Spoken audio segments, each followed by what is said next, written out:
Bonjour à tous, donc voici un cours sur l'outillage en fabrication. Donc vous allez avoir différentes procédures et aussi différents noms sur les différents éléments. Du papier à poncer pour faire de la finition, une équerre à chapeau qui permet de faire du traçage, avoir des angles droits, faire du positionnement, un pied à coulisse pour prendre des mesures, un précis au dixième, le marteau rivoire, le classique pour faire de la frappe, un poste à souder, donc ça c'est des classiques en découverte d'outillage. Vous allez trouver aussi d'autres. Le taraudage. Donc, le taraudage, c'est intéressant parce qu'en fait, on a ce qu'on appelle des tarots et on a ce qu'on appelle un tourne à gauche. Lorsqu'on utilise des tarots, on utilise trois modèles. On utilise donc un où il n'y a aucun trait, un où il y a deux traits et un où il y a un seul trait. Il y a ce qu'on appelle l'ébaucheur, il y a l'intermédiaire et il y a le finisseur. Donc, ils ont, en fait, on peut aussi les repérer s'il n'y a pas de trait à la forme des dents qui sont plus prononcées évidemment sur le finisseur que sur l'ébaucheur. D'accord. Donc voilà, ça c'est une méthode. Ensuite, on le monte sur le tourne à gauche, hein. Et une fois qu'on est monté sur le tourne à gauche, on met un peu de lubrification. Donc là, c'est de la pâte, mais ça pourrait tout à fait être de l'huile. On peut aussi casser le filet lorsqu'il est réalisé, c'est-à-dire qu'on va tourner à gauche évidemment. Et puis de temps en temps, on va revenir un peu en arrière pour péter le copeau et pour l'évacuer plus facilement en fait. Donc là, sur la vidéo, il revient pas forcément en arrière, mais il est très très bien équipé. Et il y a de la bonne lune, donc je pense qu'il peut y aller. Mais surtout, il faut faire attention quand on taraude. Si le trou est non débouchant, à ne pas aller trop loin. Et si on va trop loin, on va péter le tarot dans le perçage parce que le tarot, il va arriver en butée. Donc il faut faire attention quand même à la profondeur du taraudage lorsqu'on est sur un trou non débouchant.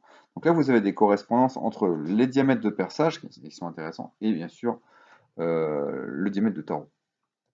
C'est toujours intéressant, généralement c'est une abaque classique qu'on peut utiliser pour, euh, pour faire la conversion, pour percer au bon diamètre. Donc, dans le même esprit, vous avez ce qu'on appelle une filière hein, qui permet, elle, de faire les parties mâles. Donc on la monte hein, sur une partie c'est l'inverse du tourne à gauche tout simplement, hein. C'est quand même un petit peu plus technique à réaliser qu'un taraudage. Il faut faire attention. Donc là, clairement, c'est une super filière qui est en vidéo. Nous, on a le modèle qui est plutôt en photo à côté. Euh, c'est assez technique. Moi, je commence à conseiller à commencer à faire un petit filière sur de l'aluminium pour se faire la main avant sur de l'acier. Ça, c'est un conseil. Pour les novices, c'est plus simple. Voilà la filière.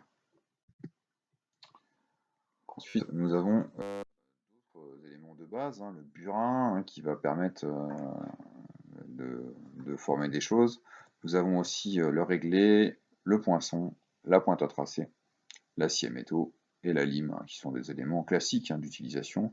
Donc le burin permet de positionner avant de percer, on va mettre un coup le poinçon permet avant de percer de mettre un coup de poinçon pour pouvoir bien centrer le forêt. La pointe à tracer permet de tracer sur l'acier pour avoir des positions impeccables.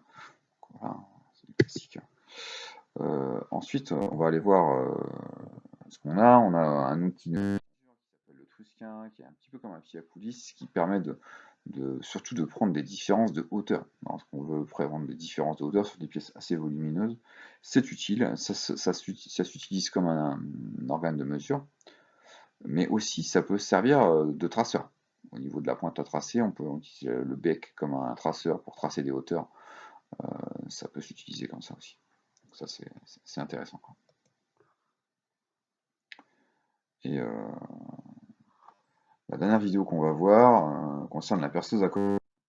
La perceuse à colonne est un organe qui est très important, hein, et surtout le plus important c'est qu'il faut savoir régler la vitesse de rotation du forêt en fonction de la matière à percer évidemment, mais surtout en fonction du diamètre du forêt. Donc là, donc voici comment est-ce qu'on peut régler, hein. On va avoir des gradins, on va faire des ratios de gradins pour changer la vitesse. C'est dans une abaque, c'est noté ici.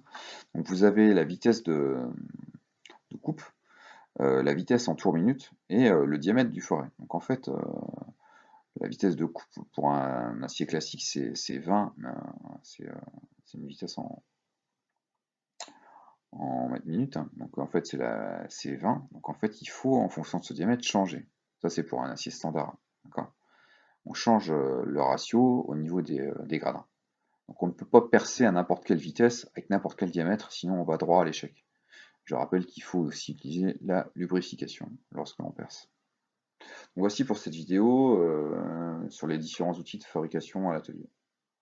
Merci.